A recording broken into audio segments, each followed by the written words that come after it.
जय भीम, नमो बुद्धाय दोस्तों। मैं बलदान सिंह बौद्ध, राष्ट्रीय महासचिव national and international Buddhist society से BS motivation official YouTube channel में आप सभी लोगों का हार्दिक स्वागत करता हूं। दोस्तों, हमारे समाज में जानकारी की बहुत कमी है, बहुत कम लोग शिक्षित हैं, तो इसलिए मैं ये वीडियो बना रहा हूं ताकि आपको पता चल सके कि आगामी 14 अप्रैल की जो प्रोग्राम है वो आपको कैसे मनाना है। तो सबसे पहले तो आपको ये डिसाइड करना है कि ये प्रोग्राम आप किस स्तर पे मनाना चाहते हैं। सिर्फ अपने घर में ये प्रोग्राम मनाएंगे या फिर एक छोटे से स्तर पे गांव में प्रोग्राम मनाना चाहते हैं, या कोई रैली निकालना चाहते हैं, या कोई बड़ा प्रोग्राम आयोजित करना चाहते हैं। तो फिर सबसे ज़रूरी बात ये भी है कि आपके पास बजट कितना है।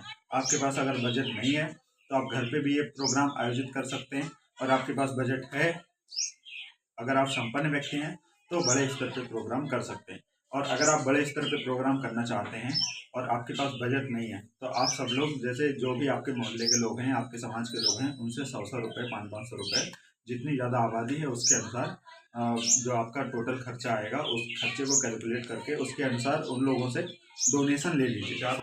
आप उस पैसे का पूरा बजट, पूरा हिसाब किताब तैयार करिए कि कहाँ पे कितना खर्चा आएगा। लेकिन बड़ा प्रोग्राम आयोजित करना चाहते हैं, जैसे अम्बेडकर पार्क हुआ, या बाबा साहब अम्बेडकर की मूर्ति, यहाँ पे अगर पार्क आयोजित, वहाँ पे प्रोग्राम आयोजित कर रहे हैं, तो 1-2 दिन पहले परमिशन ले लीजिए पुलिस से। आपके क्षेत्र के थाने से परमिशन ले लीजिए, उनको लिखित रूप से दे दीजिए कि हम शांतिपूर्ण तरीके से 14 अप्रैल का प्रोग्राम मनाएंगे या रैली निकालेंगे, और उसमें किसी भी प्रकार की कोई दुर्घटना ना हो पाए, इसलिए सुरक्षा वहाँ पे दी जाए। तो वहाँ पे आप परमिशन ले सकते हैं, अनुमति ले सकते हैं। अनुमति लेने के बाद आप प्रोग्राम का आयोजित करिए। प्रोग्राम आयोजित करने के लिए एक आप भिक्षु को भी बुला लीजिए, क्योंकि बहुत अच्छा रहेगा। भिक्षु को बुलाएंगे, वो आपको धमदीछा प्रोग्राम भी वहाँ करवा देंगे। 14 अप्रैल से अच्छा दिन कोई नहीं मिलेगा धमदीछा कराने के लिए। और अगर नाटक वगैरह कोई करवाना चाहते हैं बाबा साहब के जीवन पर, तो नाटक के लिए भी कलाकार ढूंढ सकते हैं। उनका खर्चा ज़्यादा आता है। अगर आपके पास बजट है तो नाटक वगैरह करवा सकते हैं। अन्यथा पूरी आपकी जो दिनचर्या होगी, सुबह आप खाना खा के नहा धो के तैयार हो जाइए, बाबा साहब अम्बेडकर की मूर्ति के पास सब लोग इकट्ठे होइए, और वहाँ पर आपको अगरबत्ती, धूपबत्ती, कैंडल, मोमबत्ती और लाइट वगैरह की व्यवस्था करिए। बाबा साहब अम्बेडकर की जो मूर्ति है उसको पहले से ही पुताई वगैरह कर लीजिए ताकि साफ सुथरी रहे, अच्छी लगे। वहाँ पे लाइट वगैरह भी लगा दीजिए ताकि रात में चमके। और वहाँ पे सब लोग बारी बारी से जा कर के वहाँ पे कैंडल जलाइए और दो अगरबत्ती जलाइए दोनों लोगों के सामने, तथागत बुद्ध और बाबा साहब के पास अगरबत्ती जला के उनको पुष्प दान कीजिए, पुष्प अर्पित कीजिए तथागत बुद्ध को, बाबा साहब को। अगर तथागत बुद्ध की फोटो नहीं है तो बाबा साहब को पुष्प अर्पित कीजिए, माला पहनाइए।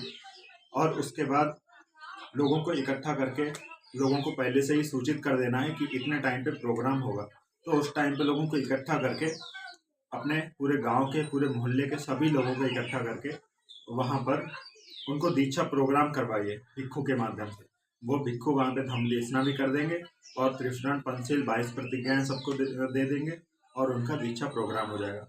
दीक्षा प्रोग्राम होने के बाद में उनको आप चाहें तो सर्टिफिकेट भी दीक्षा का दिलवा सकते हैं। सर्टिफिकेट दिलवाने के लिए आप मुझसे संपर्क कर सकते हैं। मेरा नंबर आपको मिल जाएगा चैनल में, डिस्क्रिप्शन में भी मिल जाएगा। और दीक्षा प्रोग्राम कराने के बाद में बाबा साहब के जीवन परिचय के बारे में बताइए, उनके जीवन के संघर्ष के बारे में बताइए। उन्होंने देश के लिए, दलितों के लिए, शूद्रों के लिए क्या कुछ किया है, वो सारी चीज़ें उनको वहाँ पे लोगों को बताइए। और लोगों को बारी बारी से मौका दीजिए सबको उनके बारे में बोलने का। और सब लोग अपने अपने विचार रखें बाबा साहब के बारे में, जिससे कि लोग और जागरूक हो सकें, उनको पता चल सके कि बाबा साहब ने क्या किया हमारे लिए, क्या नहीं किया। अच्छा, ये तो हो गया प्रोग्राम। इसका समापन करके जो भी वहाँ पे मिष्ठान बांटना है वो मिष्ठान उनको बांट सकते हैं। रोक दिया बांटना चाहते हैं, बतासे बांटना चाहते हैं, समोसे या टॉफ़ी जो भी है, बच्चों को वहाँ पे बांट दीजिए। खीर बनवाइए उनके लिए, खीर बनवा के पहले से ही रखनी है।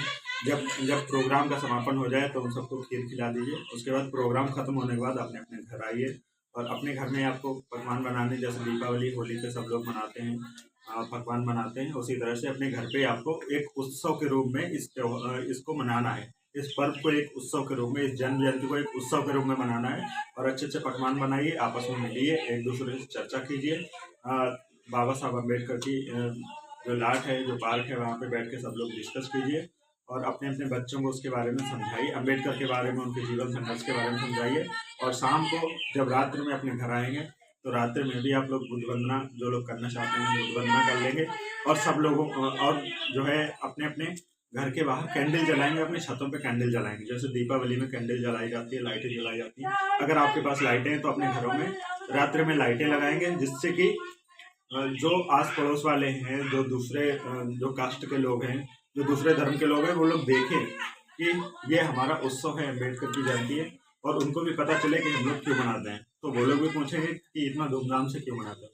तो लाइट लगाएंगे, कैंडल लगाएंगे। और जो लोग अपने घर पे ये प्रोग्राम करना चाहते हैं उनकी दिनचर्या जैसे रहती है वैसे ही रहेगी। सुबह उठेंगे, नहाएंगे धोएंगे, खाना खाएंगे, और उसके बाद अपना त्रिशुल पेंसिल, जब शाम का टाइम होगा शाम को पहले पकवान बनाएंगे अच्छे अच्छे, ठीक है। और शाम को त्रिशुल पेंसिल 22 प्रतिज्ञा ग्रहण करेंगे, कैंडल लगाएंगे अपने घरों के बाहर, और तथागत बुद्ध के और बाबा साहब की फोटो लेकर के उनके सामने कैंडल लगाएंगे और अगरबत्ती लगाएंगे, और त्रिशुल पेंसिल 22 प्रतिज्ञाओं का पाठ करेंगे।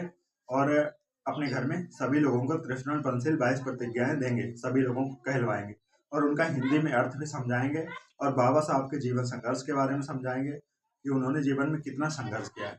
ये सारी चीज़ें समझाने के बाद में अपने पकवान जो भी बनाए हैं वो खा सकते हैं, बच्चों को खिला सकते हैं। बस यही है जन्म जयंती, इसी को बड़े धूमधाम से मनाना है। तो आप लोग अभी से तैयारियां शुरू कर लीजिए, इसलिए मैंने पहले से वीडियो आपको दे दिया है।